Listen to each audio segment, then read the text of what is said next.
Il a vécu à la campagne, en ville et en banlieue chic et il nous a livré un témoignage poignant les amis. Je vais vous lire le commentaire de Thomas White. J'ai trouvé son commentaire excellent. C'était une réaction à ce que j'avais dit sur ma vidéo Vaut-il mieux être charpentier ou trader?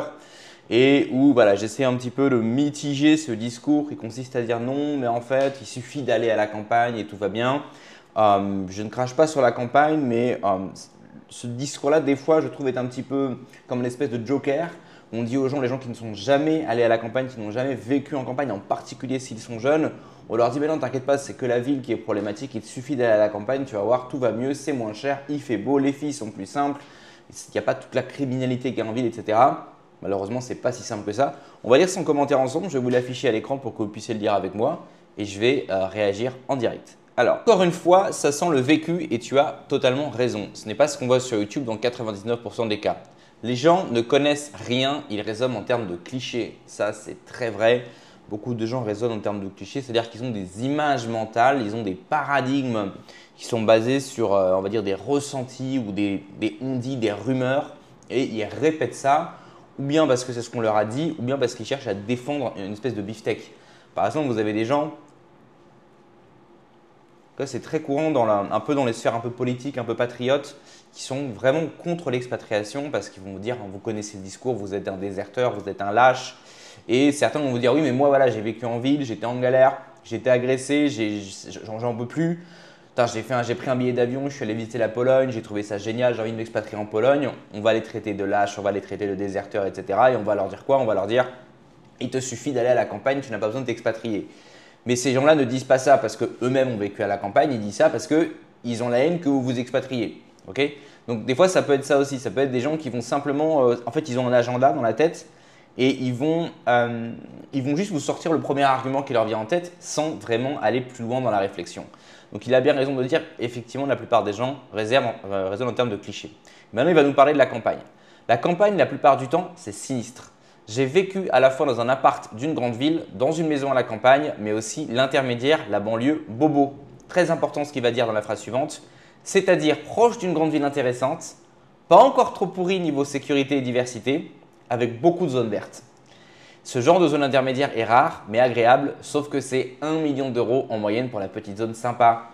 Et oui, ça paraît évident, et moi c'est quelque chose que je sais depuis… J'avais compris ça quand j'étais gamin en fait. Qu'est-ce que les gens veulent? Les gens ne veulent pas habiter en centre-ville parce que les bouchons, parce qu'il y a du bruit, parce que maintenant il y a la diversité, la criminalité. Mais les gens ne veulent pas non plus habiter trop loin à la campagne parce que c'est paumé, parce qu'il n'y a rien, parce qu'il n'y a pas de boulot et parce que des fois c'est un peu sous-développé. Encore que la plupart des campagnes françaises sont quand même très développées, elles sont vraiment propres, vraiment nickel. Il y a peut-être des endroits un peu où c'est un peu bouseux, mais c'est quand même bien développé par rapport aux campagnes qu'on a ici en Europe de l'Est. Mais enfin, qu'est-ce que veulent les gens? C'est habiter proche de la grande ville tout en ayant effectivement les avantages d'avoir de l'espace, d'avoir de la verdure, etc., etc. Et ce qui va se passer, c'est qu'ils vont aller dans ce qu'on appelle des banlieues chics où voilà, ce n'est pas le centre-ville, c'est un peu excentré. Généralement, dans cette banlieue chic-là, il y a quand même ce qu'il faut. Comme ça, ils ne sont pas obligés d'aller en ville. Ils ont l'ophtalmo, ils ont les moyennes surfaces. Alors, généralement, ça va être des Biocop, ça va être des Naturalia, ça va être des choses comme ça. Des trucs bien chers. Il va en parler d'ailleurs. Ils ont le médecin, ils ont l'ophtalmo, ils ont voilà, des activités culturelles pour les enfants, etc. Et donc, ils ont tout sur place, mais en même temps, ils sont proches de la ville. Comme ça, quand papa doit aller travailler, il peut y aller. S'il fait des affaires en ville, il peut y aller. Et puis, il y a certaines choses qu'il n'y a que dans la grande ville et qu'il n'y a pas dans leur petite banlieue chic. Donc, ils peuvent y aller et ils ne sont pas non plus super loin dans la campagne où il n'y a rien. Mais évidemment, ce type de compromis, c'est ce qu'il y a de plus cher. En fait, il y a deux choses qui sont très chères. C'est les beaux quartiers en centre-ville. Là, c'est hors de prix. Ensuite, vous avez les quartiers plutôt résidentiels, un peu à chier, qui sont dans la ville et que personne ne veut. C'est un peu moins cher. Vous avez ensuite les banlieues craignos, c'est ce qu'il y a de moins cher généralement, d'ailleurs c'est que des HLM. Et puis vous avez les banlieues chics où effectivement, là il n'y a pas de diversité, il n'y a pas d'insécurité, on n'est pas bloqué en ville. Généralement c'est des petites maisons ou bien des appartements, des résidences privées très classe, très propres avec un jardinier qui vient tous les jours pour bien tailler la haie, etc. Et c'est ce qu'il y a de plus cher bien évidemment. Parce que c'est ce que les gens veulent. Les gens quand ils vous disent je veux une vie saine, je veux aller à la campagne, je veux être tranquille, je veux pouvoir respirer, mais ils ne veulent pas être dans le trou du cul du monde non plus. Ils veulent être dans des endroits où ils ont accès aux grandes villes parce qu'il y a les commodités, parce que c'est là qu'il y a du business, parce que c'est là qu'il y a des affaires, parce qu'il y a là aussi qu'il y a les meilleures écoles pour leurs gosses, en même temps sans être bloqués dans la ville. Et donc, ils vont dans les petits pavillons qui sont hors de prix. Ils continuent, ils nous disent, les gens ne se rendent pas compte.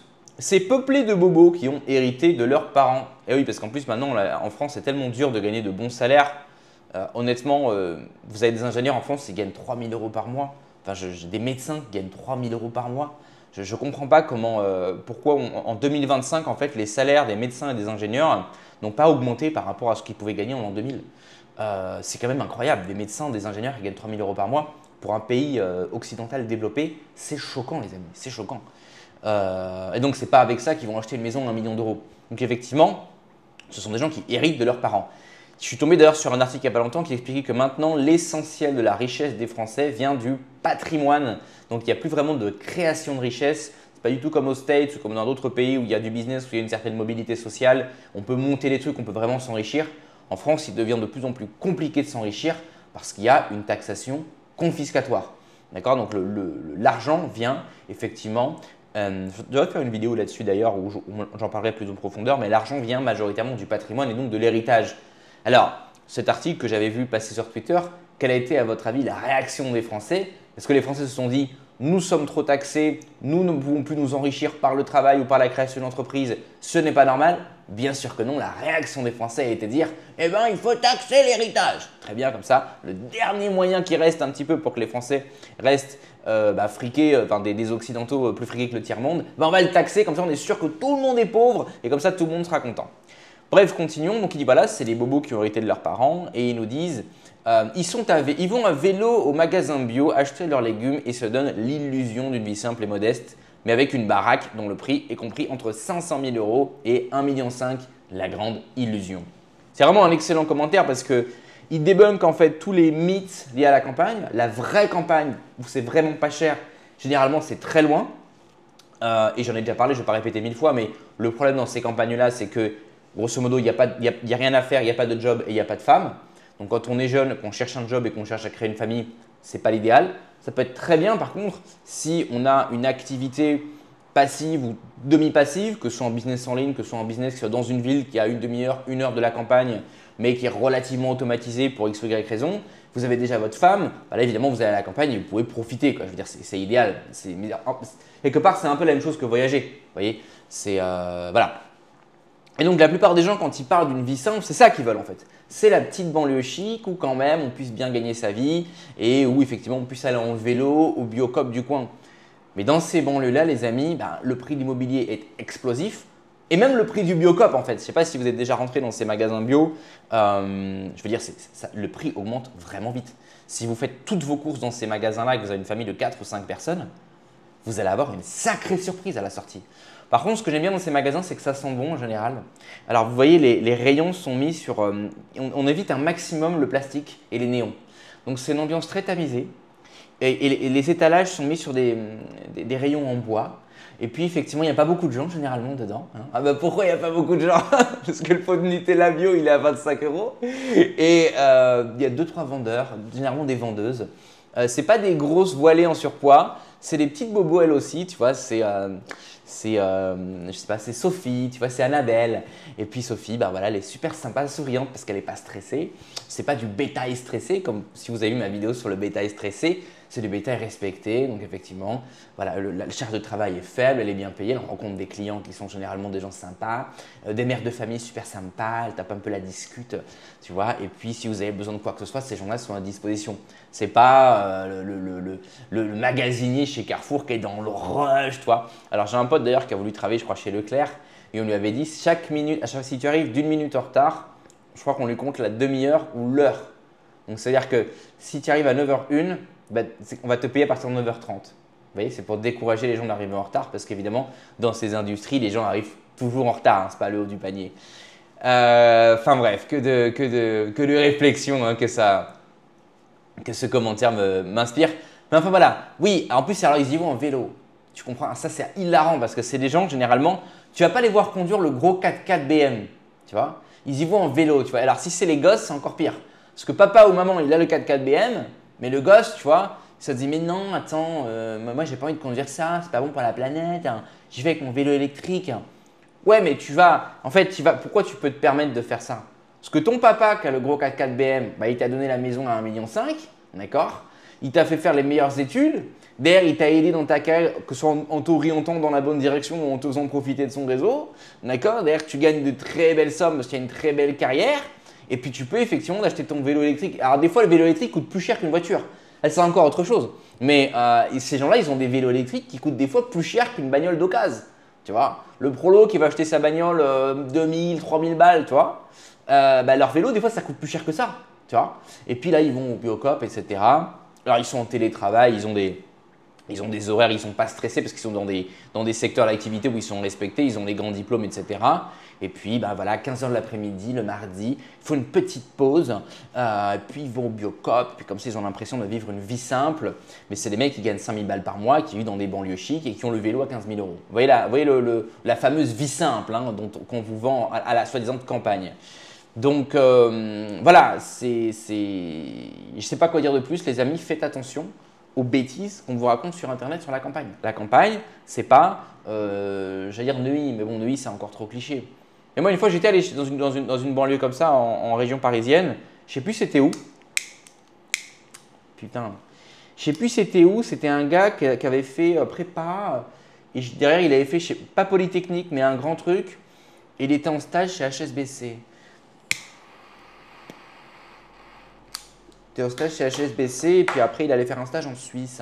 Tu vois. Et voilà, ses parents avaient une propriété plutôt ancienne. Quand je dis ancienne, ça ne veut pas dire vétuste, hein, attention, hein, c'est mettre ça dans l'architecture et tout.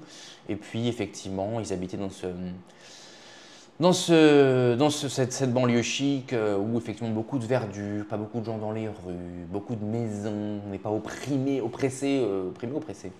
par les immeubles qui font 150 étages de haut, etc. Et puis effectivement là, il y a beaucoup de naturalia, de bloc-up, de machin, tu sais, les bonnes femmes qui font le yoga, là, elles font coach en énergie, et puis il y a toutes les mamans du coin qui viennent faire ça. C'est ce genre de business qu'on trouve dans ces endroits-là, tu vois. Par contre, on avait commandé une pizza et elle était dégueulasse. Après, moi, je suis super difficile en pizza, donc c'est peut-être ma faute. Enfin, voilà les amis. Donc, attention aux sottises. Aller à la campagne, ça peut être un avantage, ça peut être la bonne décision pour vous. Mais il faut garder en tête qu'il y a des avantages et des inconvénients et toutes les campagnes ne se valent pas. Vous allez des fois arriver dans des campagnes où les gens sont très fermés d'esprit, sont vraiment insupportables et vous ne pourrez jamais vous intégrer. Et c'est paradoxal parce que vous allez arriver dans des bleds où si vous venez du Congo, si vous venez du Burkina Faso, si vous venez du Pakistan, si vous venez d'Iran, si vous venez d'Irak, si vous venez d'Afghanistan, les locaux, ils ne vont pas être vos super potes mais ils ne vont rien vous dire. Tu vois, ils vont dire ouais, on ne sait pas trop comment réagir par rapport à ces nouveaux arrivants. Ils vont vous laisser tranquille. Mais alors putain, si vous avez la plaque 75, alors là vous êtes mort. Et vas-y que je te raye la bagnole, et vas-y que je te crève les pneus, et vas-y que le voisin il aura toujours un truc à vous reprocher. C'est vraiment parce qu'on dit qu'ils n'aiment pas les étrangers, mais il y a des étrangers qu'ils aiment moins que d'autres. Et généralement, ces étrangers-là, c'est les Parisiens, tu vois. Si tu viens de France, mais que tu n'es pas de la bonne région, surtout si tu es parisien, généralement, il y a des campagnes où on va vraiment t'emmerder. Alors que si tu viens, mais alors de l'autre bout du monde, encore une fois, c'est genre, ils font rien en fait. Encore une fois, ça va pas être vos super potes, mais ils vont pas aller vous casser les couilles outre mesure, parce qu'ils ont trop peur d'être traités d'eux, vous savez ce dont ils ont peur. Voilà les amis, alors que faire? Je suis bloqué moi dans une grande ville française, je n'en peux plus, je suffoque. Petit appartement, criminalité, diversité, rue sale, femme insupportable, que faire? Plusieurs solutions, ou bien vous vous expatriez, ou bien vous allez dans des campagnes sympas, mais comment faire? Il n'y a pas de boulot. Alors il faut monter un business les amis. Monter un business, c'est vous donner cette liberté de bouger dans l'espace et dans le temps. Comment monter un business? Moi je vous parle de business clé en main comme Airbnb, vous avez la méthodologie gratuite en commentaire. Ou pour ceux d'entre vous qui voulez monter un business en ligne, c'est une très bonne idée. Vous pouvez faire les deux en même temps d'ailleurs, comme ça vous ferez exactement comme moi. Eh ben, vous avez aussi un guide en description et en commentaire gratuit. Pour accéder à ces ressources gratuites, vous avez juste à mettre votre email pour vous abonner au lounge. Et le lounge, vous le savez, c'est un email par jour avec une idée clé pour vous reprogrammer le cerveau et 3 actions concrètes à mener. C'est des emails que vous pouvez lire littéralement en 30 secondes parce que je sais que vous n'avez pas forcément le temps. On se retrouve demain pour un épisode sur le digital. N'oubliez pas de liker, de commenter et de vous abonner. Et merci d'avoir écouté cette vidéo.